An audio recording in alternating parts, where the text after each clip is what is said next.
The fingerprints matched. The DNA matched. Even the scar on his left hand from when I cut myself opening evidence bags last year. It matched perfectly. Every test we ran confirmed it. The man I arrested was me. But I was standing right there, running the tests. So the question isn't who committed the crime. It's which one of us is real. My name is Detective Marcus Sullivan, and I've been with the Cedar Falls Police Department for 23 years. Cedar Falls is one of those small Midwestern towns where the biggest crime is usually teenagers spray painting the water tower or someone's dad getting too friendly with a bottle of whiskey on a Saturday night. Population 8,400, give or take whoever's left for college and hasn't come back yet. I've worked everything from petty theft to the occasional domestic dispute, and in all my years on the force, I thought I'd seen it all. Hell, I was 6 months away from retirement, already planning fishing trips and maybe finally fixing up that old Camaro in my garage. Life was predictable, routine, safe. That all changed on October 15th, 2023, at exactly 11:47 p.m. It was a Tuesday, which should tell you everything about how ordinary this night was supposed to be. I was on the late shift, partnered with Detective Sarah Chen, a sharp young cop who'd transferred in from Chicago 2 years ago. Sarah was good people, methodical, thorough, and most importantly, she made decent coffee, which was crucial for the graveyard shift. We were parked outside Mel's 24-hour diner, working our way through Sarah's surprisingly good Colombian blend and updating paperwork on a vandalism case from the weekend. The radio had been quiet all night, just the usual check-ins and a noise complaint that resolved itself before we could respond. "You know what I love about this town?" Sarah said, stretching in the passenger seat. "The fact that our biggest crisis this week was Mrs. Patterson's cat getting stuck in the Johnson's chimney." I chuckled, remembering the 3-hour rescue operation that had involved half the fire department and eventually required dismantling part of the chimney. "Don't jinx it, Chen. The moment you say it's quiet." The radio crackled to life, interrupting my warning.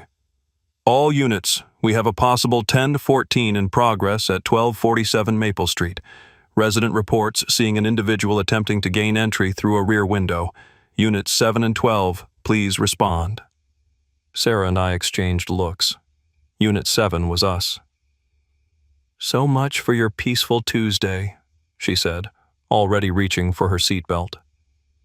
1247. Maple Street was in the Riverside district, one of the older neighborhoods where the houses sat on large lots with mature oak trees that created deep shadows even under the streetlights.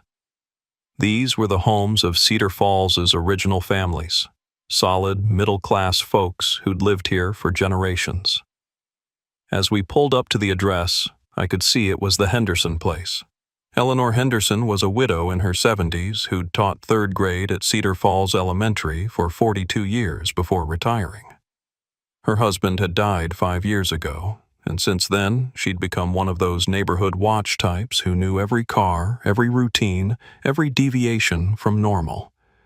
The house was a 2-story colonial with white siding and black shutters, surrounded by a well-maintained garden that Eleanor took pride in. A single porch light illuminated the front entrance, but the back of the house where the alleged break-in was occurring was shrouded in darkness. We parked across the street and killed the engine. Standard procedure for a possible burglary in progress. Observe first, then approach with caution.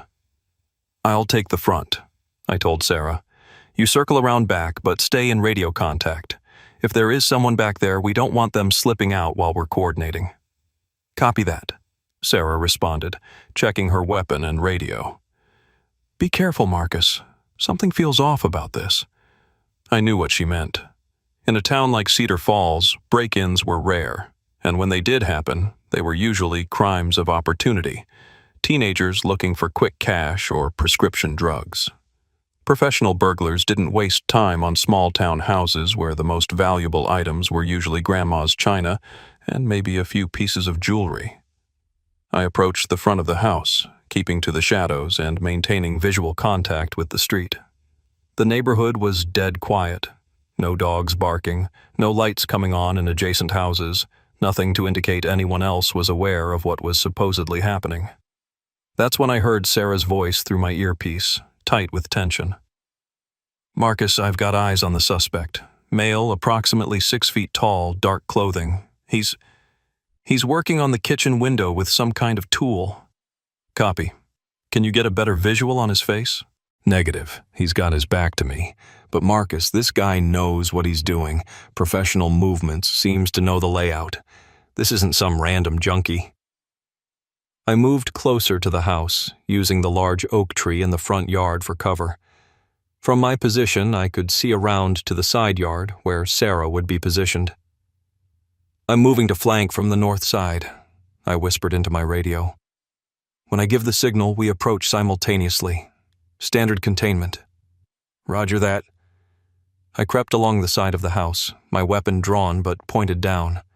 23 years of training kicked in. Controlled breathing, heightened awareness, every sense tuned to detect the slightest threat. The autumn air was crisp, carrying the scent of dying leaves and that particular smell of approaching winter. As I rounded the corner toward the back of the house, I caught my first glimpse of the suspect, and my blood turned to ice. Even in the dim light filtering through the kitchen window, even with his back turned to me, I knew that silhouette. The way he held his shoulders, the slight favor of his left leg where I'd torn my ACL chasing a suspect 3 years ago, the exact way he was holding what I now recognized as a standard police-issue lockpick set. I was looking at myself. "Sarah," I whispered into my radio, my voice barely controlled. "I need you to get a clear visual on the suspect's face. Use your flashlight if you have to." "Marcus, that'll blow our cover." "Do it, now." I watched as Sarah's flashlight beam cut through the darkness, illuminating the figure at the window.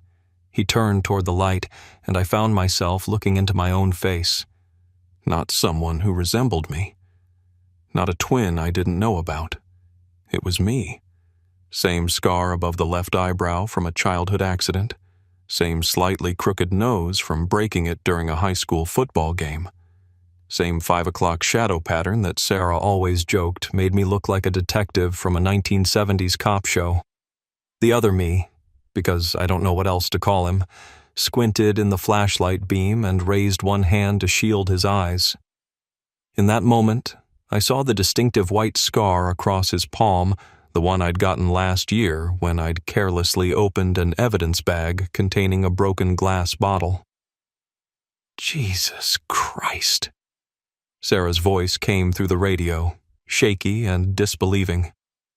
"Marcus, that's you." Protocol demanded I identify myself as police and order the suspect to surrender. Training said to establish control of the situation. 23 years of experience told me to call for backup. But what do you do when the suspect is you? "Police, show me your hands," I shouted, stepping out from cover with my weapon trained on myself. The other Marcus looked directly at me, and for a moment our eyes met. There was no surprise in his expression, no shock at seeing his mirror image pointing a gun at him. Instead, there was something I recognized all too well, the resigned acceptance of someone who'd been caught red-handed and knew there was no point in running. He raised both hands slowly, the lockpick set dropping to the ground with a metallic clink that seemed impossibly loud in the quiet night. "Detective Marcus Sullivan, Cedar Falls PD," he said, his voice carrying across the yard. It was my voice, exact to every inflection and tone. "Badge number 4427. That was my badge number. "Get on the ground, now!" I ordered, my training overriding the impossibility of what I was witnessing. The other Marcus complied, dropping to his knees and then lying face down on the grass with his hands behind his head. Standard arrest position that we'd both practiced countless times at the academy and in refresher training. Sarah approached from the other side, her weapon also drawn, her face pale with confusion and something approaching panic. "Marcus," she said, looking back and forth between me and the man on the ground. "What the hell is going on here? I don't know, I admitted, moving closer to cuff the suspect. But we're going to find out. The arrest itself was surreal. As I knelt down to place handcuffs on the other Marcus, I was struck by details that should have been impossible for someone else to replicate. The way his hair fell across his forehead was exactly like mine. When I pulled his hands behind his back, I felt the same slight resistance in his left shoulder that I had from an old injury. Even his breathing pattern was identical to mine. "You have the right to remain silent," I began, reciting the Miranda rights I'd given thousands of times before. "Anything you say can and will be used against you in a court of law." As I spoke, the other Marcus turned his head slightly so he could look at me. "You have the right to an attorney," he said along with me, word for word, our voices creating an eerie harmony. "If you cannot afford an attorney, one will be provided for you." Sarah took a step back. "This isn't possible," she whispered. I finished the arrest and helped the other Marcus to his feet. Standing face to face with him was like looking into a perfect mirror, except mirrors don't breathe, don't have body heat, don't smell like the same cologne you put on every morning. "What's your name?" I asked, following procedure despite the absurdity of the situation. "Detective Marcus Sullivan, badge number 4427, Cedar Falls Police Department," he responded without hesitation. "That's my name and badge number." "I know," he said simply. The drive back to the station was the longest 15 minutes of my career. I sat in the passenger seat while Sarah drove, constantly glancing back at the handcuffed figure in the rear seat. Every time I looked, I half expected to see someone else, for this nightmare to resolve itself into some kind of logical explanation. It never did. The other Marcus sat quietly, not struggling against his restraints, not demanding a lawyer, not protesting his innocence. He just stared out the window with an expression I recognized as my own contemplative look. The one Sarah always said meant I was working through a difficult case in my head. "Marcus," Sarah said quietly, keeping her voice low enough that the person in the back seat couldn't hear. "We need to figure out how we're going to handle this. What are we going to tell Chief Morrison? What are we going to put in the report?" I'd been wondering the same thing. How do you file an arrest report for yourself? What charge do you book yourself under? Attempted breaking and entering seemed inadequate for whatever the hell this was. "We follow procedure," I said, though the words felt hollow. "We book him, fingerprint him, process him like any other suspect. Then we figure out what we're dealing with." "But he's you, Marcus. Exactly you. This is impossible."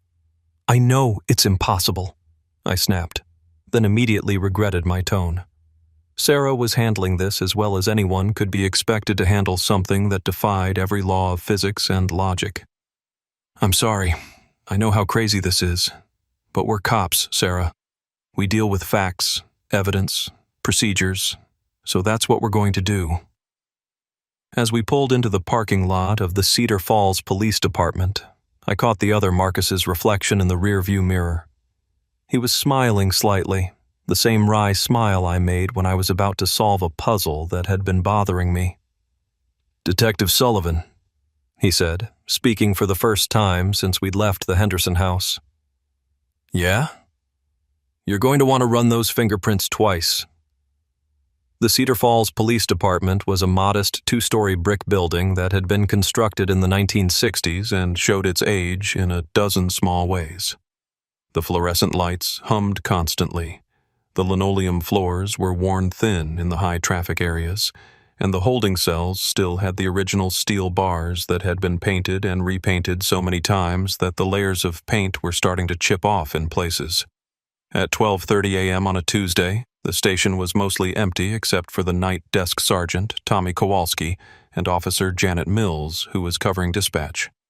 Both of them looked up as we walked in with our prisoner, and I saw the exact moment their brains tried to process what they were seeing. Tommy's jaw dropped. Janet actually stood up from her chair, her hand moving instinctively toward her service weapon. "Jesus, Mary, and Joseph," Tommy breathed. What in the Sam Hill is going on here? Attempted breaking and entering, Sarah said, her voice carefully neutral. We need to process the suspect. I guided the other Marcus toward the booking area, trying to ignore the stares of my colleagues. Word was going to spread fast, and by morning, every cop in Cedar Falls would know that Detective Marcus Sullivan had arrested someone who looked exactly like him. The booking process was methodical, routine, and completely insane all at the same time. I'd done this procedure thousands of times before, but never with someone who answered every question exactly the way I would have answered it. Full name? Marcus James Sullivan. That was my full name. My middle name wasn't on my badge or in any of the departmental paperwork that a suspect might have access to. Date of birth? March 15th, 1975. My birthday. Place of birth? St. Mary's Hospital, Cedar Falls, Iowa, where I was born. Next of kin?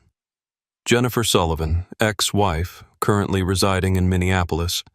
David Sullivan, son, college student at Iowa State University. My ex-wife, my son. Details that weren't in any public record, details that even most of my colleagues didn't know. Sarah was taking notes, but I could see her hand shaking slightly as she wrote.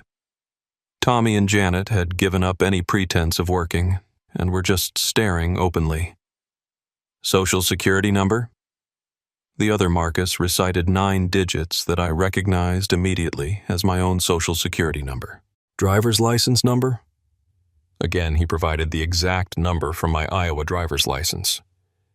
Have you ever been arrested before? No. That was correct, too. In my entire life, I'd never been arrested, never even been seriously suspected of a crime. The fingerprinting process was where things went from impossible to absolutely fucking insane. I'd been fingerprinted dozens of times over the course of my career. When I joined the force, for various security clearances, for background checks, I knew my own fingerprints the way other people know their Social Security numbers. As I rolled the other Marcus's fingers across the ink pad and then onto the fingerprint card, I could see the familiar patterns of loops and whorls that made up my unique biological signature. The scar on his left index finger from when I'd cut it on a fence as a teenager. The distinctive ridge pattern on his thumb that had always reminded me of a tiny tornado. These are my fingerprints, I told Sarah quietly. That's impossible. Look for yourself. Sarah compared the fresh fingerprint card with my personnel file. The patterns matched perfectly. Not similar, not close, but absolutely identical down to the finest detail. We need to run these through AFIS, I said, referring to the automated fingerprint identification system. See what comes back. The AFIS search took about 20 minutes. When the results came back, they showed a perfect match to Detective Marcus Sullivan, employed by the Cedar Falls Police Department with no criminal record. According to the system, the man we'd arrested was me. Run it again, I told Janet, who was operating the computer terminal. Same result. One more time. Identical match. I stared at the computer screen, feeling like the ground was shifting beneath my feet. In law enforcement, fingerprints are the gold standard of identification. They don't lie, they can't be faked convincingly, and no two people have ever been found to share the same fingerprint patterns. Until now. Chief Morrison arrived at the station around 2 a.m., summoned by a phone call from Tommy that I could only imagine was the most bizarre conversation of the man's life. Chief Morrison was a 40-year veteran of law enforcement who'd seen everything from serial killers to natural disasters. But when he walked into the booking area and saw me standing next to my identical twin, his face went through a series of expressions that would have been comical under different circumstances. "Sullivan," he said, looking at me.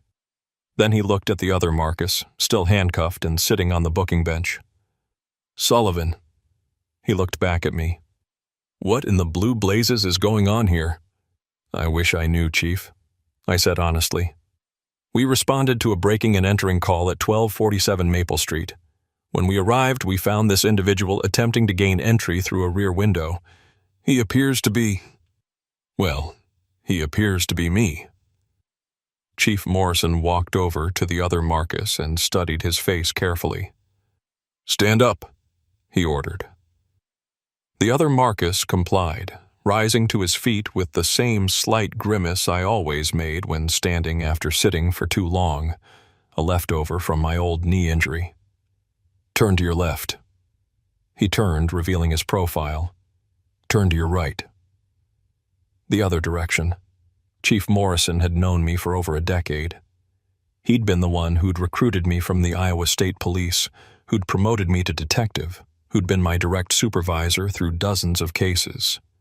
If anyone would be able to spot a fake or an imposter, it would be him. "Jesus Christ on a pogo stick," he muttered. "It's like looking at identical twins."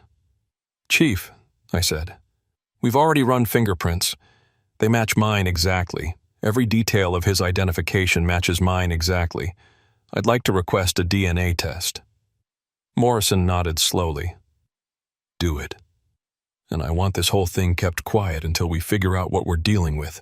Tommy, Janet, not a word of this leaves this room. That's an order." The DNA test required a simple cheek swab. As I used the cotton swab to collect cells from inside the other Marcus's mouth, he looked directly at me and said, "You know what the results are going to show." "Do I? You're me, Marcus. You know exactly what I'm thinking right now, because you'd be thinking the same thing in this situation." He was right. If I were sitting in his position, I'd be thinking about the impossibility of what was happening, about how there had to be a logical explanation, about how this was going to turn my life upside down even if we did figure out what was going on. "How is this possible?" I asked him directly. "I don't know," he said, "but I remember everything you remember. Every case, every arrest, every day on the force. I remember graduating from the academy with you, getting married to Jennifer, the divorce, David's first day of school. I remember the night 3 years ago when we chased that meth dealer through the cornfield and we tore our ACL jumping that fence." "What are you?" "I'm Detective Marcus Sullivan," he said simply. "Same as you." The DNA test would take 48 hours for results. In the meantime, we had to figure out what to do with the other Marcus. We couldn't release him. He'd been caught in the act of attempted breaking and entering. But we couldn't exactly process him through normal channels either. Chief Morrison made the decision to hold him in protective custody, partly for his own safety, and partly because none of us had any idea what the hell we were dealing with. We moved him to the interview room rather than a cell, figuring that if this was some kind of elaborate hoax or case of mistaken identity, we didn't want to traumatize an innocent person. But deep down, I knew it wasn't a hoax. The details were too perfect, too complete. This wasn't someone who looked like me or had studied my mannerisms. This was me, in some impossible way that I couldn't begin to understand. I spent the rest of my shift writing the most surreal arrest report in the history of law enforcement. How do you describe arresting yourself? What language do you use? I found myself writing and rewriting the same paragraphs, trying to find words that could capture the impossible nature of what had happened. Suspect appeared to be identical to arresting officer in every physical respect. Subject provided identification information matching that of Detective Marcus Sullivan. Fingerprint analysis confirmed identity as Detective Marcus Sullivan, badge number 4427. It read like science fiction, but the evidence was right there in the file. Fingerprints, photographs, witness statements from Sarah, Tommy, and Janet.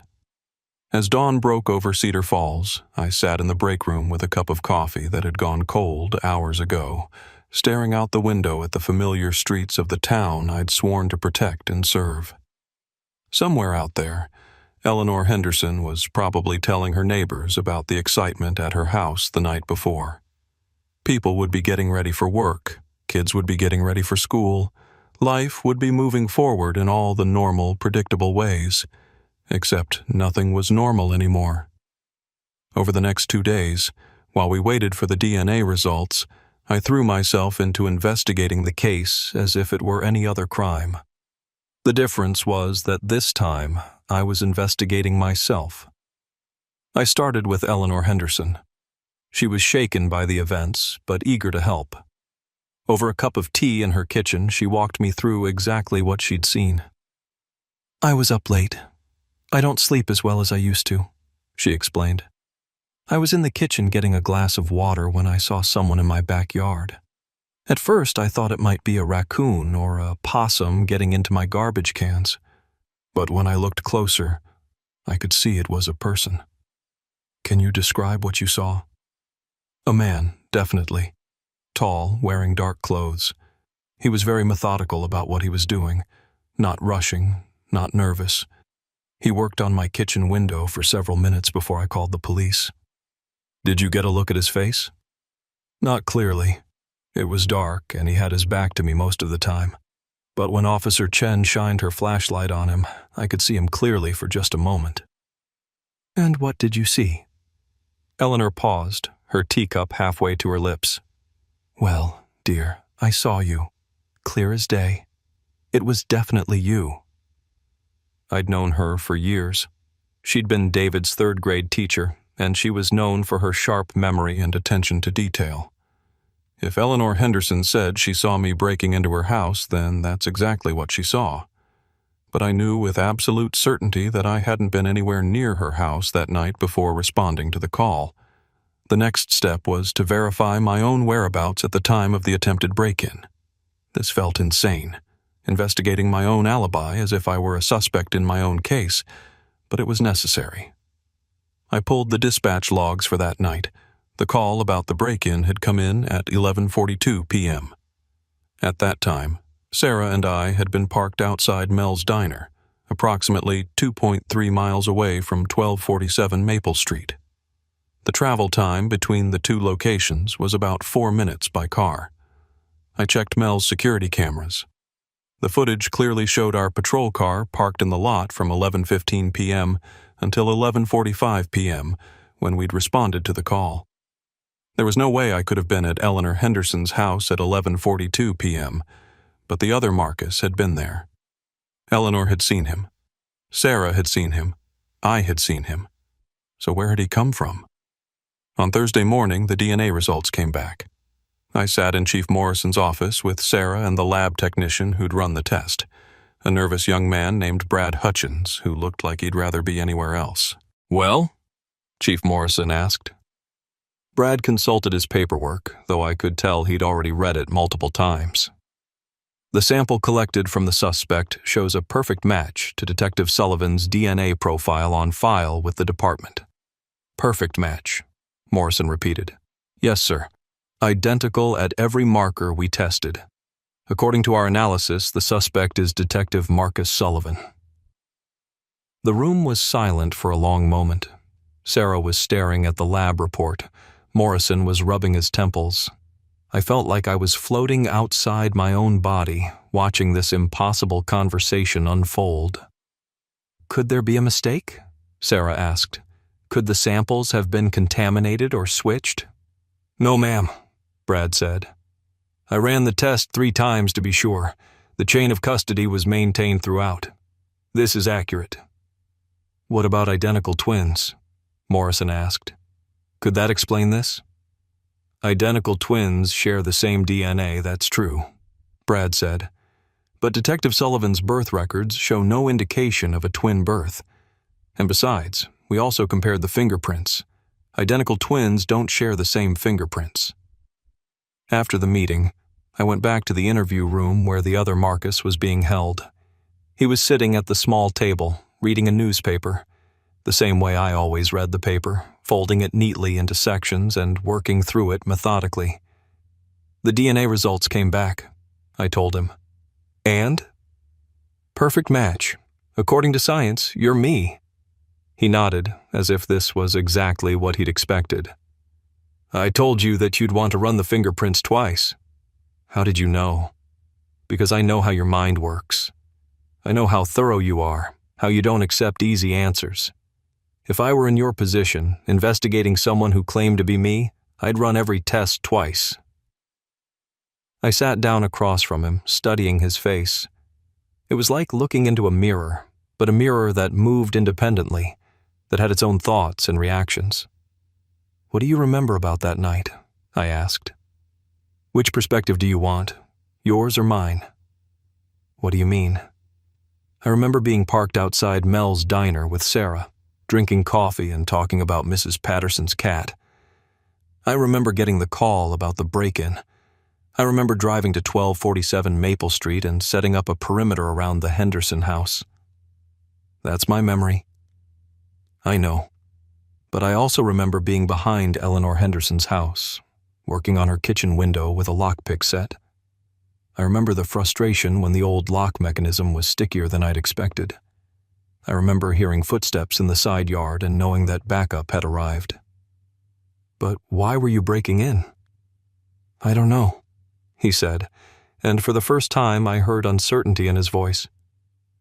"It felt necessary, like something I had to do, but I can't explain why."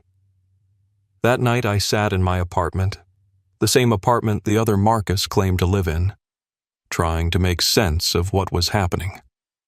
I'd lived there for 3 years, since the divorce, and every detail was exactly as I'd left it. The other Marcus had given the correct address, had described the layout perfectly, had even known about the loose floorboard in the bedroom that squeaked when you stepped on it. I called Jennifer, my ex-wife, though I wasn't sure what I was going to tell her. "Marcus?" she answered, sounding surprised. "It's late. Is everything okay?" "I need to ask you something strange," I said. "Have I been acting differently lately? Saying anything unusual? Going anywhere I don't normally go?" "No more than usual," she said, though there was concern in her voice. "You called last week to check on David, but that's normal. Marcus, what's going on? You sound worried." "When did I call?" "Tuesday night, around 11. You sounded tired, said you were working late shift. Why?" Tuesday night at 11 was approximately the same time I'd been arresting myself behind Eleanor Henderson's house. "Jennifer, I need you to think carefully. When I called, did I say anything about where I was or what I was doing?" "You said you were at the station, catching up on paperwork." "Marcus, you're scaring me. What's happened?" "I was at the station Tuesday night, but not until after midnight and not until after I'd made the arrest. So who had called Jennifer?" "Nothing's happened," I lied. "I'm just working on a case and trying to verify some timelines. I'll talk to you later." After I hung up, I checked my phone records online. According to Verizon, my phone had made a call to Jennifer's number at 11:03 p.m. on Tuesday night. The call had lasted 6 minutes. But at 11:03 p.m. on Tuesday night, I'd been sitting in the patrol car with Sarah, and my phone had been in my pocket the entire time. Over the next week, I started documenting everything. Every memory I had, every activity, every routine.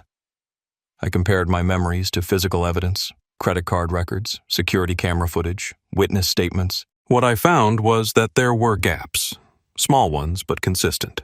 Times when I remembered being in one place but evidence suggested I'd been somewhere else. Phone calls I'd apparently made but didn't remember making. Purchases that appeared on my credit card statement for items I'd never bought.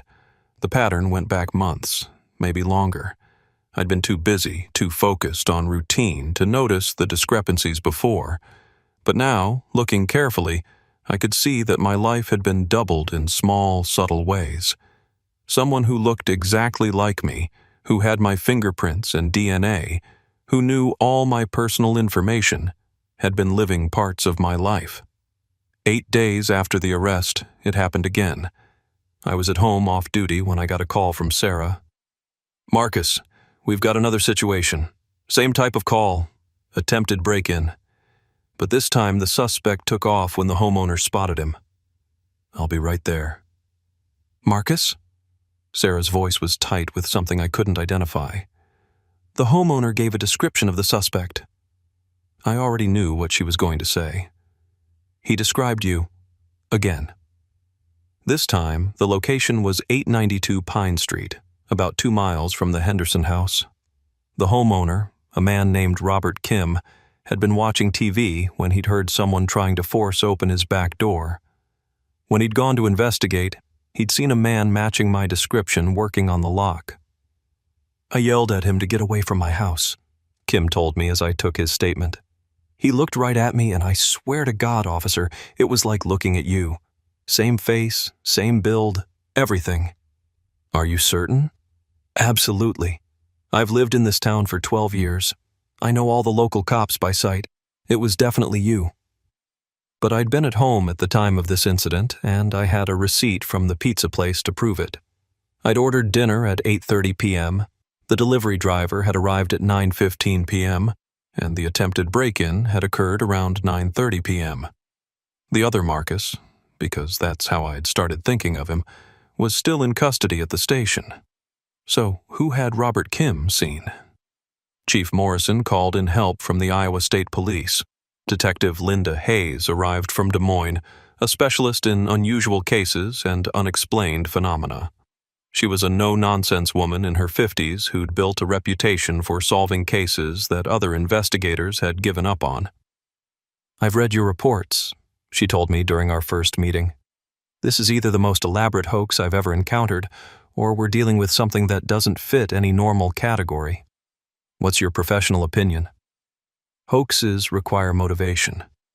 What would be the point of someone going to these lengths to impersonate a small-town detective? You're not wealthy, you're not famous, you don't have access to state secrets. The cost and effort required to duplicate your fingerprints and DNA would be enormous, and for what gain? So, you think it's real?" "I think we need to consider all possibilities no matter how unlikely they seem." Detective Hayes interviewed the other Marcus extensively. She brought in specialists, psychologists, forensic experts, even a physicist from the University of Iowa who specialized in quantum mechanics and parallel universe theory. The psychologist found no evidence of mental illness or delusional thinking. The other Marcus answered questions consistently, demonstrated normal cognitive function, and showed no signs of manipulation or deception. The forensic expert confirmed that the fingerprints and DNA were genuine, not artificially created or surgically altered. The physicist listened to our story and proposed a theory that sounded like something out of a science fiction movie. Dr. Elizabeth Warren from the University of Iowa's physics department sat in Chief Morrison's office, surrounded by case files and evidence bags, and explained a concept that hurt my brain to think about. "In quantum mechanics," she said, "there's a principle called the many worlds interpretation. It suggests that every quantum measurement causes the universe to split into multiple parallel realities, each representing a different possible outcome." "English, please," Morrison said. "Think of it like this. Every time you make a decision, turn left or turn right, take a job or don't take a job, arrest a suspect or let them go, the universe splits. In one reality, you make one choice. In another reality, you make a different choice. Both realities exist simultaneously." "And you think that's what's happening here?" I asked. "It's a possibility. Perhaps somehow your parallel selves from other realities are bleeding through into this one. The other Marcus isn't an imposter or clone. He's you, from a reality where he made different choices." "That's insane," Sarah said. "So is arresting your identical twin who shares your DNA and fingerprints," Dr. Warren replied. "Sometimes insane is all we have left." Dr. Warren's theory was still rattling around in my head when the third incident occurred. This time, I was working the night shift again, partnered with Officer Mike Rodriguez, since Sarah had requested a few days off to process everything that had happened. The call came in at 2:17 a.m. Another attempted break-in, this time at 445 Oak Street. But when Mike and I arrived at the scene, we found something different. The homeowner, Mrs. Grace Patterson, the same Mrs. Patterson whose cat had caused such a commotion the week before, met us at her front door in her bathrobe, clearly shaken. "Officers, thank goodness you're here," she said, clutching her robe tighter. "There's someone in my backyard." I heard them moving around back there about 20 minutes ago. Are they still there? Mike asked. I think so. I've been too scared to look. We approached the backyard cautiously, flashlights drawn. The night was overcast, with thick clouds blocking out most of the moonlight. Mike took the left side of the yard while I approached from the right. That's when I saw him. Not the other Marcus this time, but me. The real me. Or another real me. He was crouched behind Mrs. Patterson's garden shed, and when my flashlight beam found him, he looked up with an expression of complete shock. What the hell? He whispered, staring at me. My thoughts exactly, I replied. This version of me was wearing civilian clothes, jeans and a dark jacket, instead of my police uniform. He looked exactly like me, but tired, with dark circles under his eyes and a several-day growth of beard. Mike, I called out, keeping my flashlight trained on the figure. I need you over here. Mike came running, his own flashlight bobbing as he moved. When he saw what I was illuminating, he stopped dead in his tracks. Jesus, Mary, and Joseph, he breathed, echoing Tommy's reaction from the week before. There's two of you. The civilian Marcus raised his hand slowly. Don't shoot, he said. I can explain. I'm listening, I said, though I kept my weapon ready. My name is Marcus Sullivan. I'm a private investigator from Cedar Falls. I've been tracking a series of break-ins in this neighborhood, and I followed the suspect here tonight. Private investigator? Mike asked. Marcus, you're a police detective. Not in his reality, the civilian Marcus said, looking directly at me. In my reality, I left the force 5 years ago after the divorce, started my own investigation business. But I've been getting these flashes, memories that aren't mine, dreams about being a cop again. I felt a chill that had nothing to do with the October night air. What kind of memories? Working with a partner named Sarah Chen, arresting someone who looked exactly like me, sitting in interview rooms trying to figure out how fingerprints could match when the person was clearly someone else. Those were my memories, my experiences from the past week. Dr. Warren was right, I said, more to myself than to anyone else. Who's Dr. Warren? The civilian Marcus asked. A physicist. She thinks we're parallel versions of each other, bleeding through from different realities. The civilian Marcus nodded slowly. That would explain a lot. In my reality, I never arrested the other me. I've been chasing him for weeks, trying to figure out who he is and why he's been committing these break-ins. So there are at least 3 of us, Mike said, his voice strained. The cop Marcus, the prisoner Marcus, and the private investigator Marcus. At least 3, the civilian Marcus confirmed. But I think there might be more. We brought the civilian Marcus, I started thinking of him as P.I. Marcus, back to the station. Chief Morrison took one look at him and reached for his bottle of antacids. How many of you are there? He asked wearily. We don't know, I admitted, but we need to figure this out before it gets worse. Dr. Warren returned the next morning, accompanied by a colleague from the university's psychology department. They interviewed all 3 versions of Marcus, me, the original prisoner, who we'd started calling Burglar Marcus, and P.I. Marcus. This is unprecedented, Dr. Warren said after the interviews. 3 distinct individuals with identical physical characteristics but different life experiences and memories.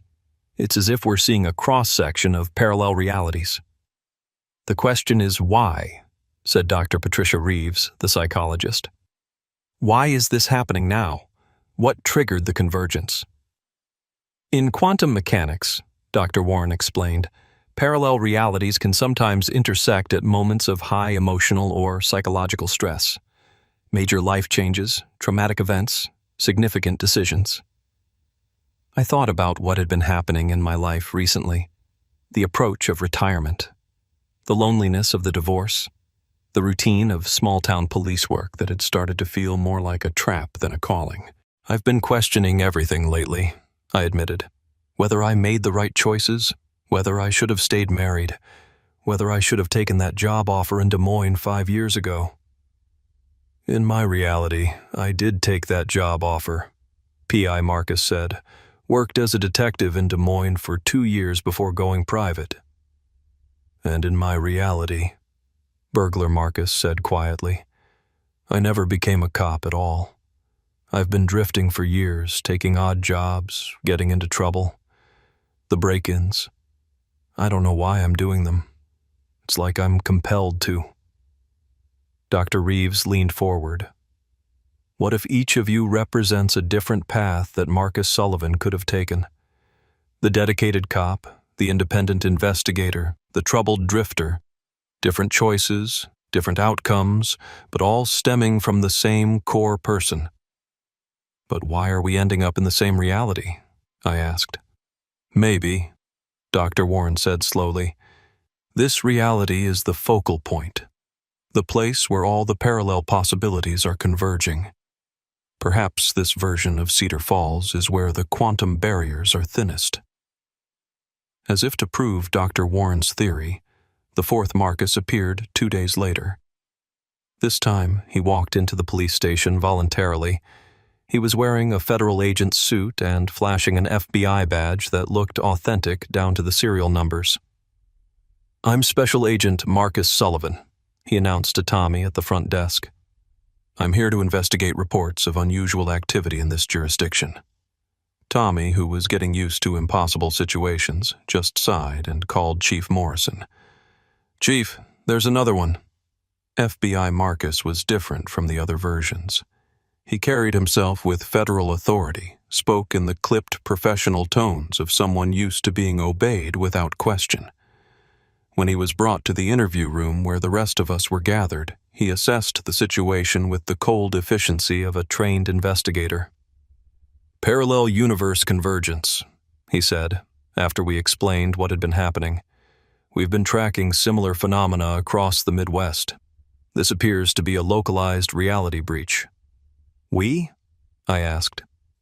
"There's a federal task force that investigates unexplained phenomena.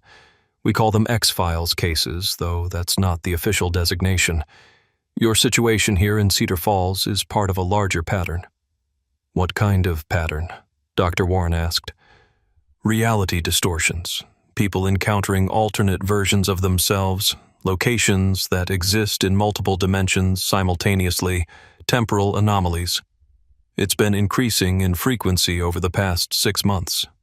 FBI Marcus opened a briefcase and pulled out a thick file. "We have documented cases in Missouri, Illinois, Nebraska, and now Iowa, all in small Midwestern towns, all involving ordinary people who suddenly find themselves confronting impossible situations." He spread photographs across the table. They showed other people in other towns, all standing next to identical versions of themselves. Some of the photos were surveillance footage. Others were crime scene photos. A few appeared to be family pictures where the same person appeared twice in the same frame. "This is happening to other people?" P.I. Marcus asked. "Dozens of them, maybe hundreds. We think it started with something called the Henderson event." "Henderson?" I said. "Like Eleanor Henderson?" "No relation. Dr. William Henderson was a physicist at Fermilab in Illinois. 6 months ago, he was conducting experiments with quantum field manipulation when something went wrong. There was an explosion, Dr. Henderson disappeared, and since then, we've been seeing reality distortions in an expanding radius from the lab." Dr. Warren studied the photographs with growing excitement. A quantum field explosion could theoretically weaken the barriers between parallel realities, if the effect is spreading outward from the source. Then Cedar Falls is just the latest location to be affected, FBI Marcus finished, and it's going to get worse before it gets better. Chief Morrison, faced with a situation that was clearly beyond the scope of small-town law enforcement, officially requested federal assistance. FBI Marcus took over the investigation, but kept all of us involved as consultants and witnesses. The first step, he said, is to determine if there are more versions of Marcus Sullivan in this reality. Based on our experience with other cases, convergence events usually involve between 4 and 12 parallel selves. We organized search teams to canvass the town, looking for any reports of someone matching my description in places where I shouldn't have been. We checked security cameras, interviewed witnesses, and followed up on every lead. What we found was disturbing. Over the past 3 months, various versions of Marcus Sullivan had been spotted all over Cedar Falls. Security footage from the bank showed me making a deposit at a time when I'd been on duty across town. The grocery store had surveillance video of me buying items I'd never purchased. The gas station on Route 9 had footage of me filling up a car I didn't own. There are at least 6 of us, FBI Marcus concluded after reviewing all the evidence. Possibly more. Where are the others? I asked.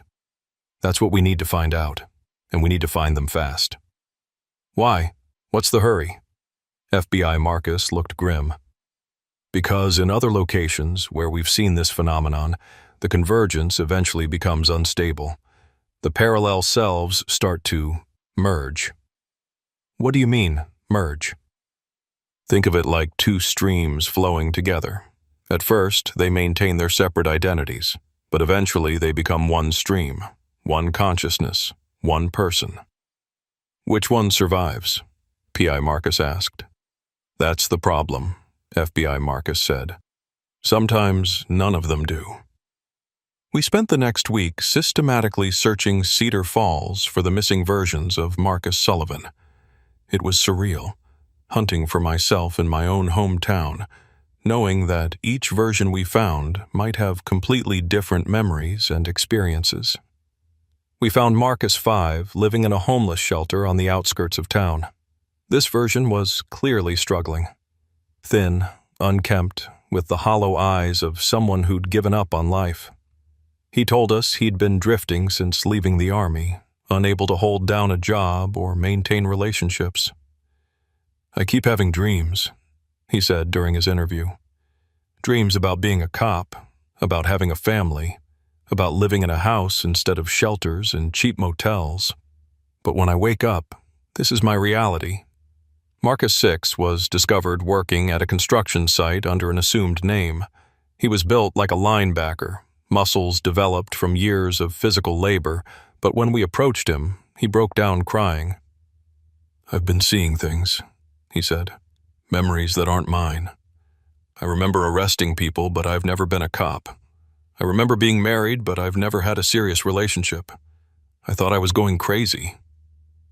Each version of Marcus had a piece of the puzzle, a fragment of a life that could have been. The cop, the private investigator, the burglar, the FBI agent, the drifter, the construction worker. All the paths that Marcus Sullivan might have taken, all converging in this one small town. But FBI Marcus was right. The convergence was becoming unstable. It started with memory bleeds. I would be sitting at my desk writing a report when suddenly I'd remember working a case as a private investigator. Or I'd be driving patrol and suddenly recall investigating a federal crime that I'd never actually worked. The other versions were experiencing the same thing. P.I. Marcus remembered arresting Burglar Marcus, even though that had been my experience. Burglar Marcus recalled conversations with FBI Marcus that had never happened. Construction worker Marcus started having detailed knowledge of police procedures he'd never learned. The barriers between your individual consciousnesses are breaking down, Dr. Warren explained. You're beginning to share memories, experiences, even personality traits. How long do we have? I asked. Based on other cases, maybe a week. After that, the convergence will become irreversible. And then what happens? One of 3 outcomes, FBI Marcus said. Either one consciousness becomes dominant and absorbs the others, or they merge into a hybrid personality that's none of the originals, or the paradox becomes too great for reality to sustain, and all versions are erased. The thought of simply ceasing to exist was terrifying, but the thought of losing my individual identity, of becoming some kind of composite person made up of all the different paths my life might have taken, was somehow worse. "There has to be a way to reverse this," I said.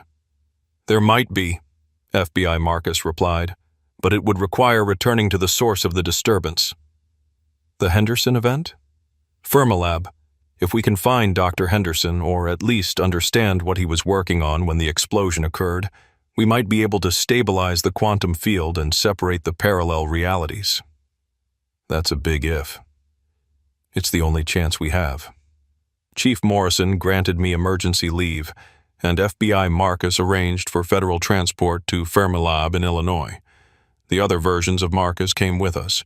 We discovered that being separated by more than a few miles caused severe disorientation and memory loss, as if our quantum entanglement was weakening the farther apart we were. The trip to Fermilab was surreal. 6 identical men sitting in a federal transport van, each one a different version of the same person. We tried to avoid talking to each other too much. Dr. Warren had warned that excessive interaction might accelerate the convergence process. Fermilab was a sprawling complex of buildings and particle accelerators outside Chicago. FBI Marcus had arranged for us to meet with Dr. Sarah Kim, Dr. Henderson's former research partner, and the only person who fully understood what he'd been working on when the accident occurred. Dr. Kim was a small, intense woman with prematurely gray hair and the focused demeanor of someone who'd been working 18-hour days for months. She led us to a secure conference room and spread out technical diagrams that looked like blueprints for science fiction machinery. William was obsessed with the idea of quantum consciousness, she explained. He believed that human consciousness wasn't limited to a single reality, that our awareness somehow extended across all possible versions of ourselves in parallel universes. "And he was trying to prove this?" Dr. Warren asked. "More than prove it. He wanted to access it, to consciously connect with alternate versions of himself, to gain knowledge and experiences from his parallel selves." "That's impossible," Dr. Warren said. William didn't think so. He'd been working on a quantum field generator that could theoretically thin the barriers between realities, allowing consciousness to flow between parallel selves. And that's what exploded? "The explosion was just the beginning," Dr. Kim said grimly. "The real problem is that the quantum field is still active. It's been expanding outward from the lab for 6 months, creating reality distortions wherever it encounters people who are psychologically ready for the experience."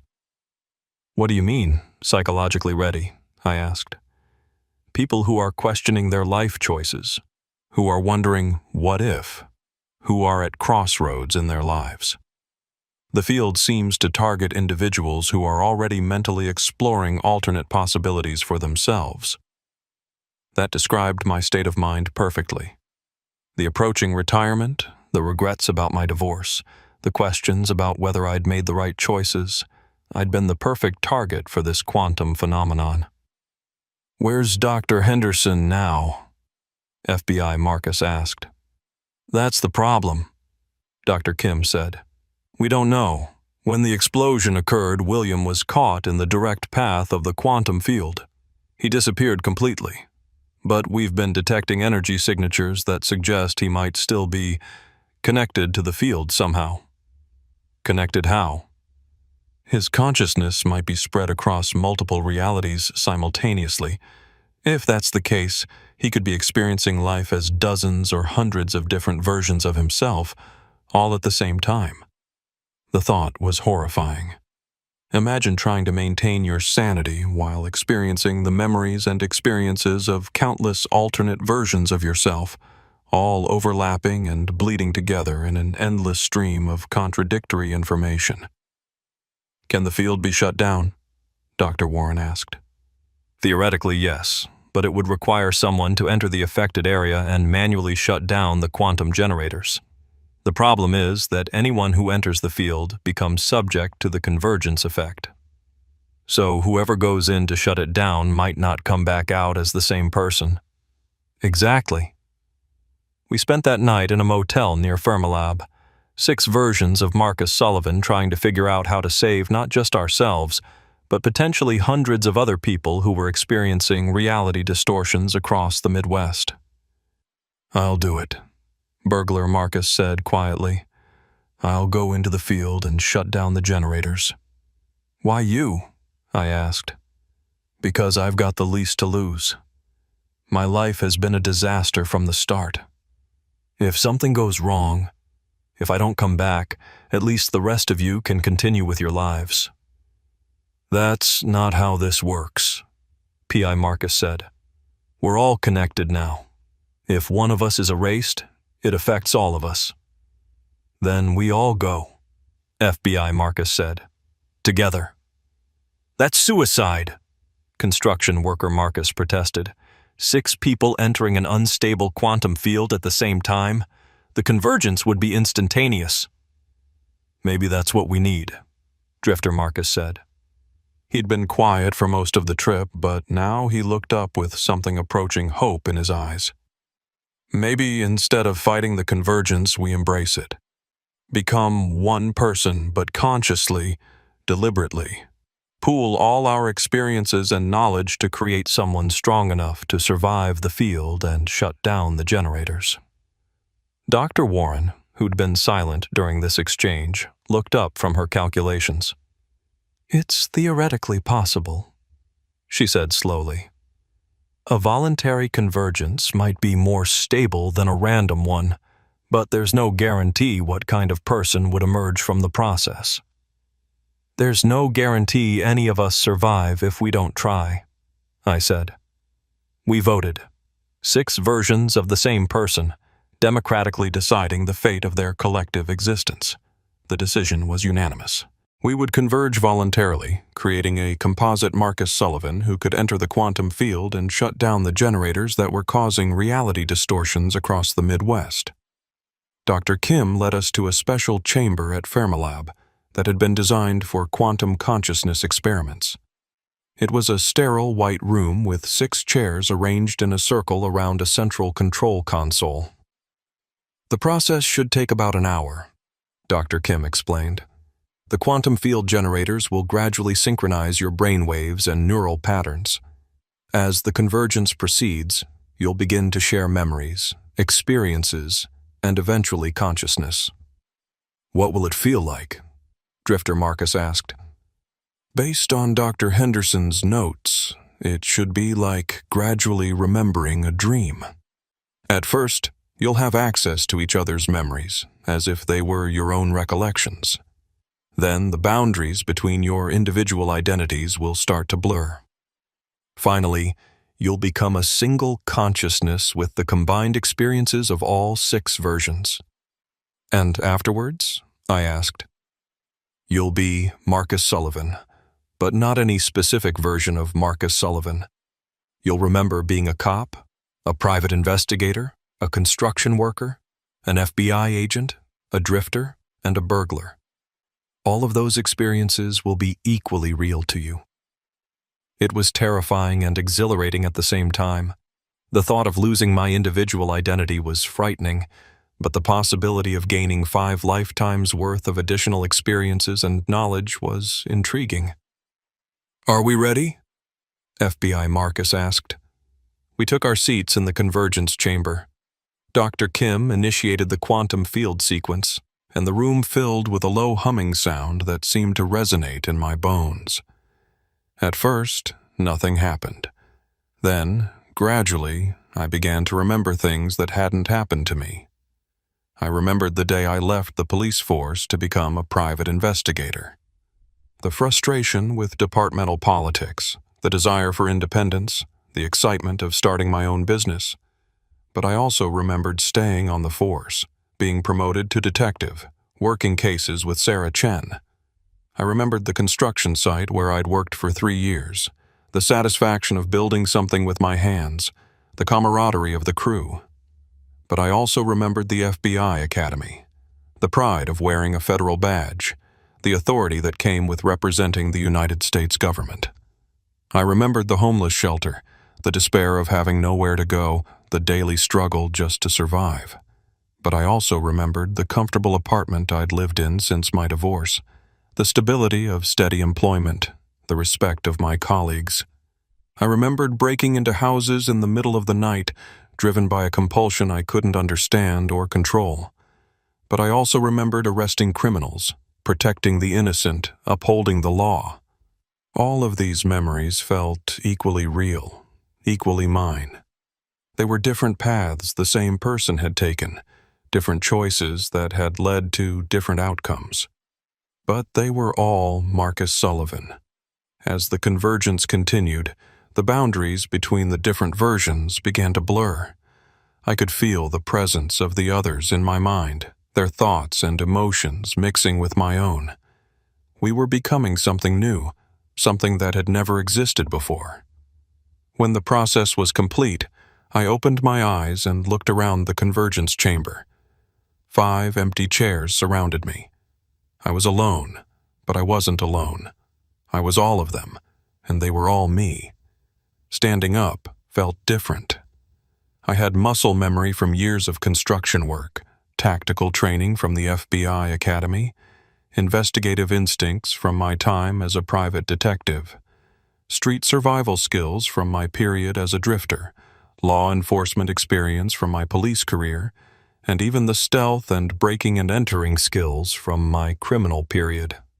I was Marcus Sullivan, but I was more than any single version of Marcus Sullivan had ever been. "How do you feel?" Dr. Kim asked. "Complete," I said, and realized it was true. All my life I'd felt like something was missing, like I was only experiencing a fraction of my potential. Now, for the first time, I felt whole. "Are you ready to enter the quantum field?" I nodded.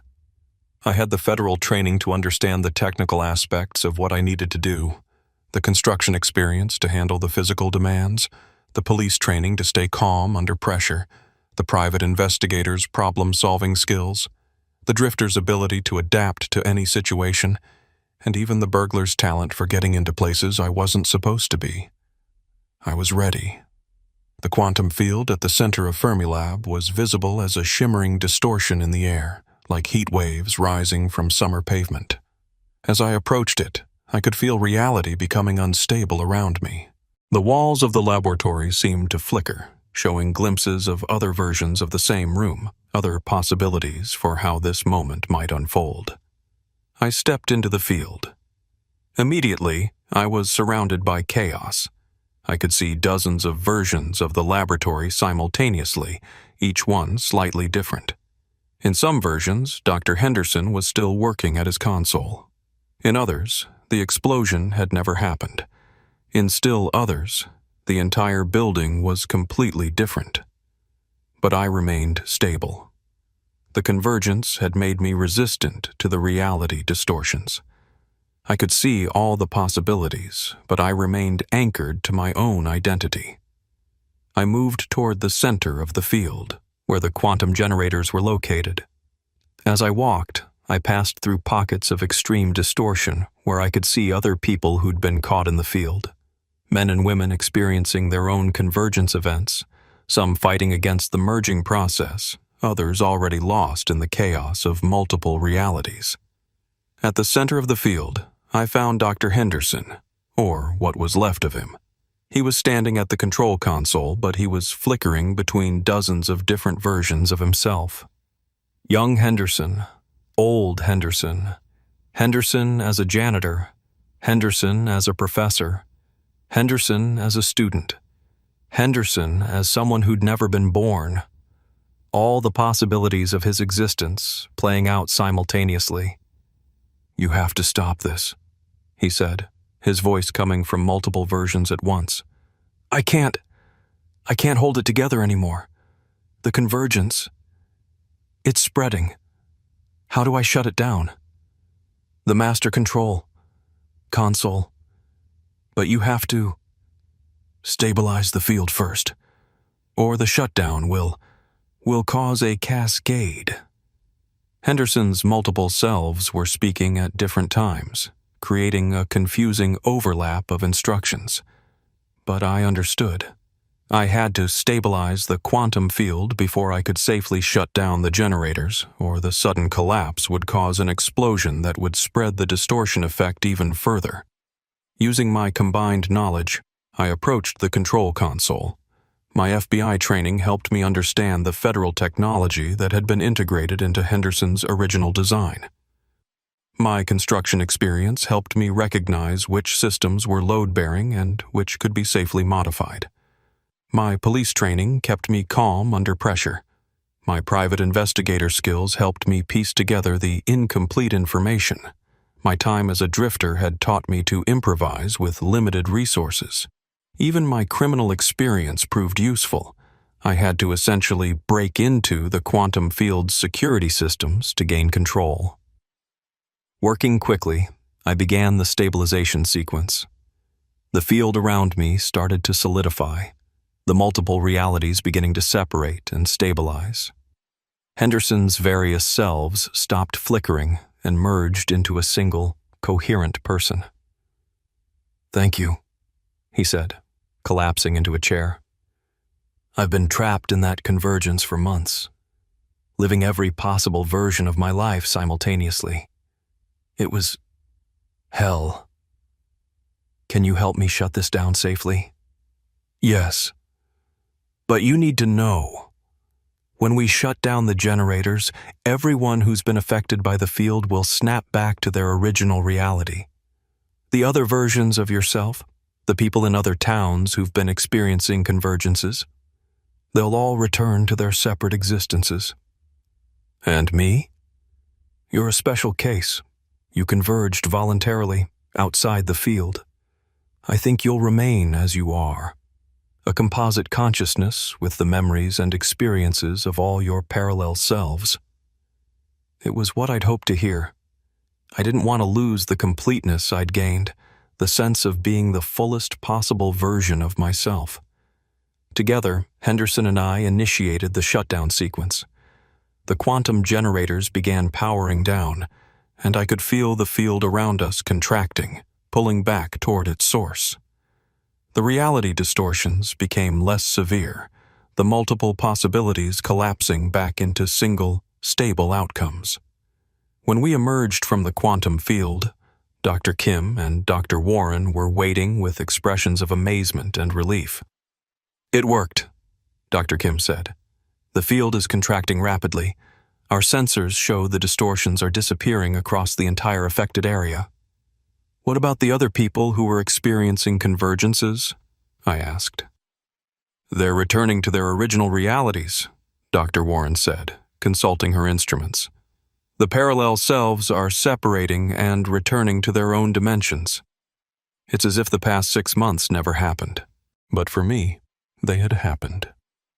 I retained all the memories of all 6 versions of Marcus Sullivan. I remembered being a cop in Cedar Falls, but I also remembered all the other paths my life could have taken. I was the detective who'd arrested his own ghost, but I was also the ghost who'd been arrested, and the federal agent who'd investigated the case, and the private investigator who'd been tracking the mystery, and the construction worker who'd been having impossible dreams, and the drifter who'd been committing crimes he couldn't understand. I was all of them, and somehow that made me more myself than I'd ever been before. I returned to Cedar Falls 3 days later. Chief Morrison was surprised to see me. According to his records, I'd called in 6 months ago to report that I was taking early retirement and moving to Minnesota. There was no record of any arrest involving someone who looked like me, no evidence of the convergence event that had changed my life. But I remembered it all. Sarah Chen didn't recognize me at first. In this reality, she'd never been my partner. She'd transferred to the Des Moines Police Department when she'd first moved to Iowa. But when I introduced myself and mentioned some of the cases we'd worked together in my original reality, something flickered in her eyes. "I keep having these dreams," she said. "Dreams about working with a partner named Marcus Sullivan in a small town. But that's never happened. I've never worked anywhere but Des Moines." "Dreams can be memory echoes," I told her. "Sometimes when realities converge and then separate, fragments get left behind. She looked at me strangely, but nodded. That's an interesting theory. Eleanor Henderson was fine. Her house had never been broken into. But when I met her on the street one day, she studied my face carefully. You look familiar, dear, she said. Have we met before? I don't think so, ma'am, but maybe in another life. She smiled. I've always believed in other lives. The idea that we live many different versions of ourselves, making different choices, experiencing different outcomes. Wouldn't it be wonderful if we could somehow remember all of them? It would, I agreed. I used my federal connections to establish a new identity and open a private investigation business in Cedar Falls. My FBI experience had given me contacts and credibility. My police background provided investigative skills. My construction work had taught me patience and attention to detail. My time as a drifter had shown me how to read people and situations, and even my criminal period had given me insights into how lawbreakers think and operate. I was uniquely qualified to handle cases that other investigators couldn't solve. Missing persons, unexplained phenomena, cases that fell between the cracks of normal law enforcement. I specialized in the impossible, the inexplicable, the cases that made other people scratch their heads and give up, because I knew from personal experience that impossible things happen every day. That reality is more flexible than most people realize. That sometimes the most unbelievable explanation is the only one that fits the facts. The case that haunts me isn't the one I solved. It's the knowledge that somewhere out there, in parallel realities that exist alongside our own, other versions of myself are living different lives, making different choices, experiencing different outcomes. The detective who arrested his own ghost taught me that we're all more than we appear to be. We're the sum of every choice we've ever made, but we're also the sum of every choice we didn't make, every path we didn't take, every possibility we didn't explore. I am Marcus Sullivan. I'm a police detective and a private investigator and an FBI agent and a construction worker and a drifter and a criminal. I'm all the people I could have been, and somehow that makes me exactly who I was always meant to be. And sometimes, late at night, when the boundaries between realities are thinnest, I can still feel the presence of my other selves. They're out there, living their own lives, solving their own cases, making their own choices. But we're all connected. We're all the same person, just wearing different faces, walking different paths, writing different stories. The fingerprints matched. The DNA matched. The question was never which one of us was real.